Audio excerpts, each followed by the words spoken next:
যদি আমাকে একটা সন্তান দিত, খায়া না খায়া চলো দেখাশোনা করলাম হিনি, তাও যদি আল্লাহ যদি আমাকে একটা সন্তান দিত। আমার নাম মিনুকা। আমি খুবই অসহায়, আমি খুবই অসহায়। আমার বাচ্চা কাচ্চা কিছুই নেই, বাচ্চা কাচ্চা কিছুই নেই। কত কষ্ট এই যে দিন কাটায়, সে মাত্র আল্লাহ ছাড়া জানা আমি কেউ নেই। জানলে আমার স্বামী বিলত যায় যে 10 টাকা যদি হয়তো চাউল কিনে নিয়ে আসা ভাত আনদি, না হলে খায় চোখা জ্বলে না, খায় না খায় তাকে বৃদ্ধ একটা বাবা আছে, তাই এসে কয় কি মা আমাকে না ভাত দেয়, আমি ভাত দিতে পারি না, তখন আমার কলজাটা ফেটে যায়।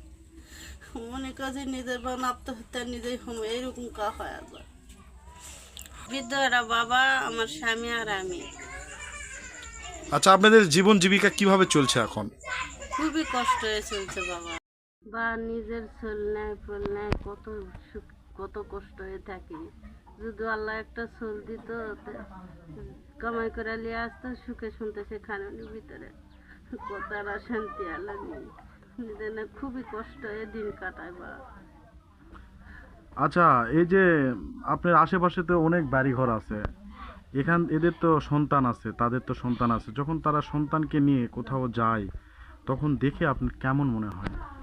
তখন দেখা মনে হয় কলজা যখন ফাটা যায়, মনে করে যে নিজের উনকার যদি থাকতো, নিজে লিয়া উনকাকে ঘুরলাম হিনি, শান্তি পেলাম হিনি। আচ্ছা, আপনার পরিবারে কয়জন আছে এখন? আমার পরিবারে এক বৃদ্ধ বাবা আছে, আর স্বামী আর আমি, 3 জন। আচ্ছা, এই এত কষ্টর মাঝে থেকেও যদি আপনাকে একটা সন্তান দিত আল্লাহ পাক, তাহলে আপনি কেমন, আপনার অনুভূতিটা কেমন হতো? আল্লাহর প্রতি এনা ভালো থাকলাম হিনি, শান্তি থাকলাম হিনি, এই মাত্র। আমরা খিদা তাও সহ্য করতে পারি, কিন্তু বৃদ্ধ বাবারা তো সহ্য করতে পারে না। কই আমার জীবনে সহ্য হয়, এই জীবনে সহ্য হয় না।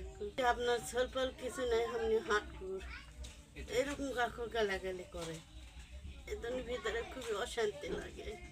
কখনো কখনো মনে করে নিজের আত্মহত্যা নিজেই দেয়, এইরকম ভাত খাই না, পানি খাই না, তাই ভাবনায় কান্দি যে আল্লাহ আমাকে দেয় নিঃসন্তান বাঁচা। আর কি বলে? এইরকম কাউকে গালি দেয়, আমার ওটা অসহ্য হয়ে যায়। আমার একটা বাচ্চা কাচ্চা যদি থাকতো, তো অবশ্য 10 টাকা কামাই করে এনে আমাকে দিতাম, ভালো ভাজে খাইলাম হিনি, কষ্ট বিষ্ট বুঝলাম হিনি না, শান্তি দিন কাটালাম হিনি। খুবই অসহায় হয় এখন, পরে থেকে দিন কাটান লাগে, খায়া না খায়। পয়সা করে যার নেই, তারা এই দুনিয়ার বুকত কোনো শান্তি আছে, সুখ আছে? প্রশ্ন করেন ভাই। আগে সোল বলে নিঃসন্তান। আচ্ছা, আপনি যে এই যে নিঃসন্তান, মানে আপনাদের বিবাহ হয়ে কতদিন হলো আপনার? তো এখন কি চাচ্ছেন বলেন তো দেশবাসীর কাছে? কাছে এটাই চাচ্ছি যে আমি খুবই অসহায়, যদি দয়া করে আমাকে যদি কিছু অনুদান দেয়,